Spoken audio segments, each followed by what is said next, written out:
You're listening to Kate Palmer from sparkletart.com, and today I'm creating a steampunk freestanding dress form.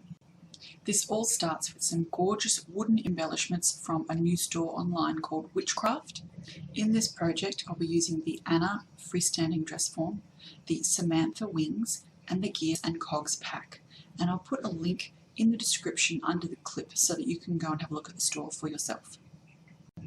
Now there's a lot going on in this project, so I'm just going to skip over a few of the steps so I can fit everything in and you don't fall asleep while watching the video. I start by gluing all of the wooden pieces together using glossy accents. This holds really well and I know I can paint over the top. This next step is all about adding some texture. So using the Derivan mixed media adhesive, I'm going to be adding some tissue to the flat areas of my dress form. Basically all I do is screw the tissue up into a little ball so it gets lots of wrinkles, and then using a paintbrush I apply the glue and smoosh the tissue into it. This is going to give you a really good base to add colour to later. The more texture you've got, the more nooks and crannies there are for the paint to sink into, and this needs to dry thoroughly before moving on to the next step, and just cover as much as you like. So I'd like this to be a uniform colour before I paint over it, so I'm going to add some gesso. Use a scruffy old paintbrush for this, not one of your good ones, and make sure that you really press the brush into all of those nooks and crannies of all of the pieces so that it's a uniform white. Once that's done, leave it to dry before moving on. I'm now going to use my Holtz Distress paints to add some colour to the piece. I'm using a mix of the following. Peeled paint, brushed pewter, seedless preserves, antiqued bronze, rusty hinge and black soot, and finally I'm going to use some tarnished brass. Now what I would like is an even coat for the bottom, so I'm going to add the tarnished brass. Now because of all of the nooks and crannies I can't just use the little dabber top and sort of apply this, so I'm just going to use a paintbrush. Now there's no real way that I'm going to be able to control the distress paints on this piece, it's just too textured. So I'm randomly adding a little bit of each of those colours until it looks right to me. Little of this, little of that. Then what I'm going to do is spritz the whole thing with a bit of water, let the colours run a little, and then leave this for a few hours to dry completely.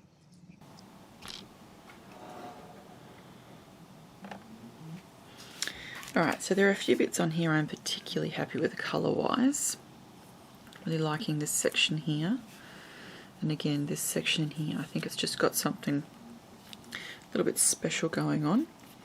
So I'm going to try and preserve those. Now, some of the patterning or patination that's come up from the water being added is absolutely stunning.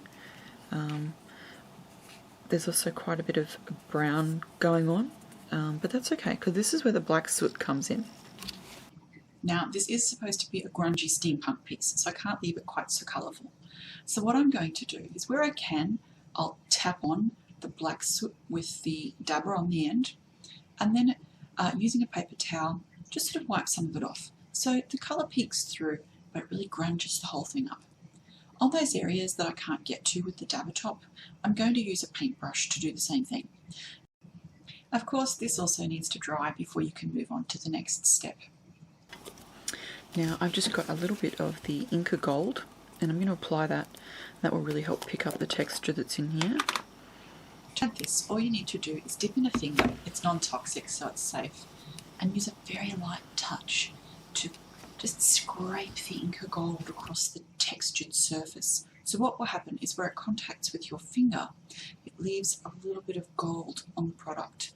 And this is great for picking up texture and things. It's one of my favourite products to use with almost anything. Now for those areas that are too small that you can't get to with your finger, I swap to a cotton bud or a Q-tip, I think you call them over in the States, and I just swipe this in the product and very lightly rub it over my project.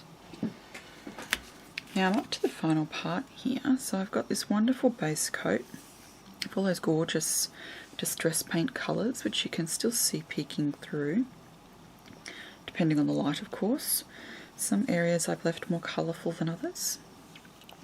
And of course I've got the Inka Gold over the top to bring some of that beautiful brassy colour back in. And I've added some more of that brassy colour in because the next step is to add some watch parts and sort of little doodads. This is what sort of helps to make the real steampunk look. Now I won't bore you with showing you every single watch part I add, but the basic process is I've found a few main elements and I know where I want those to go. So I'm using glossy accents and a little tiny bit here because some watch parts react strangely with the glossy accents and turn blue. So just add a little bit underneath. Add the glossy accents and then embed your little watch parts into it. Now you can't add a lot of glossy accents at once because it'll dry. So just do a little small area at a time and keep adding watch parts until you're happy with it. Now I bought mine in a box on eBay. I'm sure you can find some there too. Leave this to dry before continuing. I'm now going to add a tiny little bit of gold Gala Glitz. I'm just going to have to be really careful that this doesn't take over because it's quite glitzy. So I'm just going to add it in a few little areas, not everywhere. So add glossy accents where you'd like your Gala Glitz to stick. Then lay this flat, and I usually use a big tray to catch all of the little pieces because you put those back in the bottle afterwards and reuse them. Pour the Gala Glitz over the glue or the glossy accents, and I like to just leave this sit there until it's dry, then tip off the excess. Alright, so I'm at the point where I need to make some final embellishments for my steampunk dress form. And I've got this little piece of leaf here from another project that was green that the colour's not really quite right on. So I'm going to use the distress paints in Tarnished Brass and Antiqued Bronze. And these are some of the colours I've used on the base. So I know that this will make these match. I should give them a really good shake. And then dab the leaves with the two different colours of distress paints, turning them over every now and again until they're completely covered. Now this may take more than one coat depending on the initial colour of your fabric or leaf. For me, it just took one coat of each colour and a few random bits of the brass to finish. Alright, so I have the base for my dress form, and I must apologise, I actually did this off camera, and I've got copper wire and I've just bent it into these little sort of curly shapes and stuck it on with glossy accents. Now what I'm going to do is I want to add this key piece into where the heart would be, but it's going to stand far too tall if I just glue it in like this. So what I actually need to do is bore some holes so I can put it through this middle section here.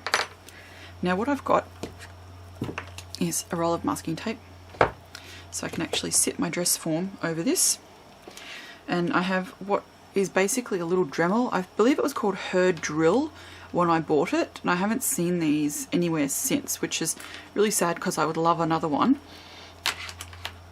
And it's just got a little battery power pack and a little tiny drill, and I'm just going to use this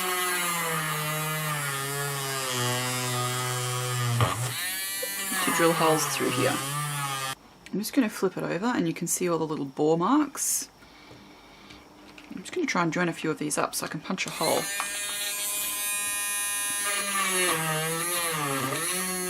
It took me about 5 minutes to drill a hole, and I needed to flip from the front to the back. Now if I'd had a larger drill bit this would have been much quicker, but all I had was the fine drill bit that came with the unit. But it did a fantastic job and it gave me a lot of control, and it meant that my hole was really nice and neat.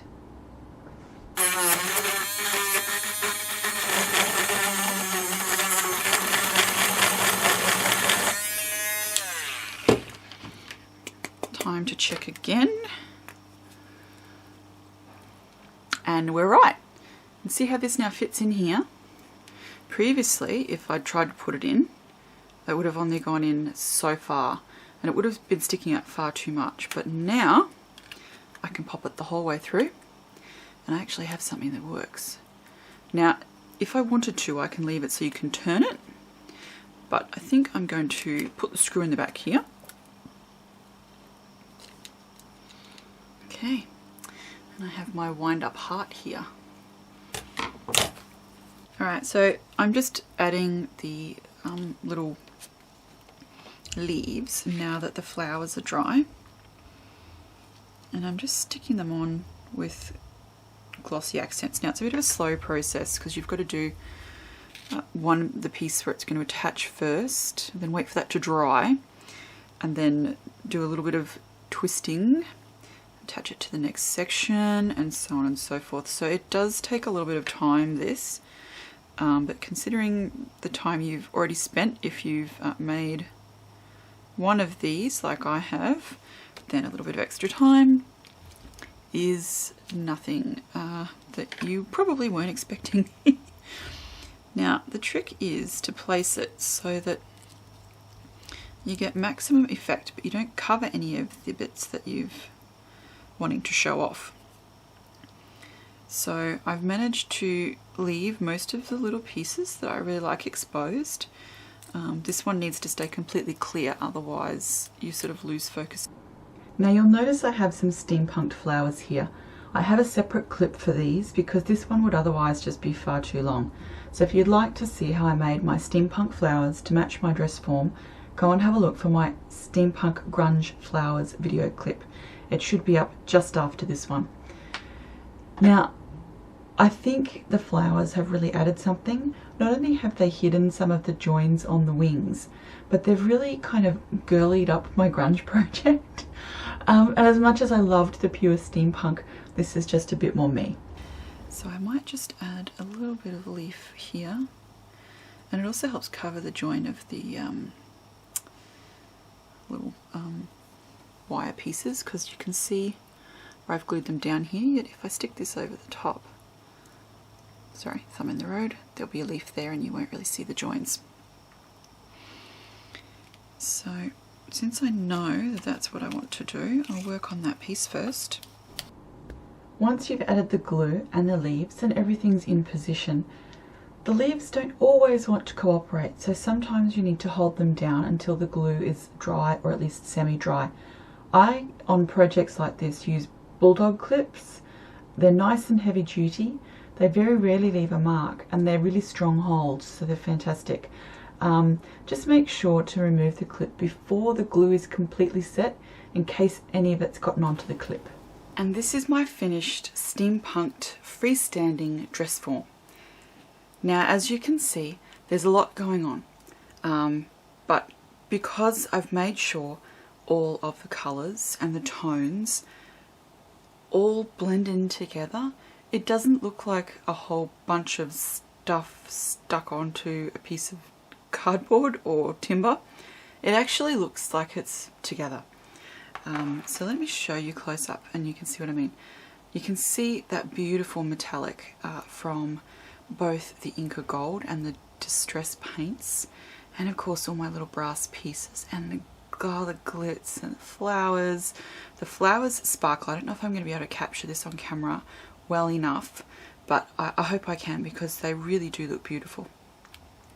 Now, my favourite piece would have to be the little key heart, or clockwork heart as I'm calling this. Now, I finished off the edges here, but I haven't bothered to finish the back. I may at some point, depending on how I display this, but it's not really necessary. But I have disguised the little foot. So where it sits, yeah? So where it sits down here, there's a little foot. And I've disguised the little foot with some flowers. So you can see that I've got those beautiful leaves. You can see all of the individual little bits of watch parts. Now, some of the embellishments I've covered in glossy accents, so they shine. That also gives them a protective coating. Now, the reason I've chosen to make this one shine is it's got one of these little watch parts here that has an actual little ruby. Now, the old watch parts had gemstones as part of their mechanics, and this one had a small ruby. Some of them have sapphires, some have quartz. Just have a good look in the little watch parts you can buy off eBay. There's some really special little pieces in here. Now, I've embellished some of this with some more Tim Holtz ideology doodads. This one says vintage. It did have a safety pin on the bottom, which I've cut off with some wire cutters. I've got some flowers here on the corners. I've managed to lid quite a bit of these Cogs clear because I really liked the paint in here. I adore my little spinning propeller. I thought that was extremely cute. And in the middle with glossy accents I've mounted a miniature screw just here, and then covered with glossy accents. It almost looks like a gem. Now I've mounted the leaves so that they are away from the clockwork heart here, the key, turning key, which can still turn if I want it to. I've left the back only partially done up, so it's not very tight. So if I want to, I can adjust where that key sits so I can see it when I display it. On the wings here, I've got that beautiful copper wiring that I just bent with some pliers. This is actually the bottom of that pin here. I've just bent it straight and used it up here. Don't waste anything if I can help it. I've got some more miniature flowers here. Of course, that ribbon that I coloured. Now, coming up here is one of my favourite parts. See this bit here? It looks almost like a sun. And there's a piece of miniature wire here that was just begging to be included. And then, of course, I've got those stunning steampunked flowers that were covered with the Lindy's Stamp Gang sprays. And, of course, the final wing coming up to a rose at the end. Now, there are lots of elements in here I really, really like. There's little watch hands if you look carefully. Kind of hidden one of those. There's some really interesting little watch parts in here. So it's really quite interesting to look at visually. More little interesting bits in here with more of those little rubies. All sorts of goodies. So I love using watch parts for exactly that reason. Not only is it recycling something that was once useful, has been thrown away and is now being repurposed. I love the idea of that. It's got a bit of age to it, a bit of history. I want to pick it up and check out all of the little nooks and crannies like in here and see what's there. There's just so many things to look at. I just want to go and have a look at them all. So anyway, enough of me babbling. This is my finished steampunk dress form, and I hope you've enjoyed watching this because I sure have enjoyed creating it. Be back again soon, and thanks for watching. Bye. Thanks so much for watching and have a wonderful day. Bye.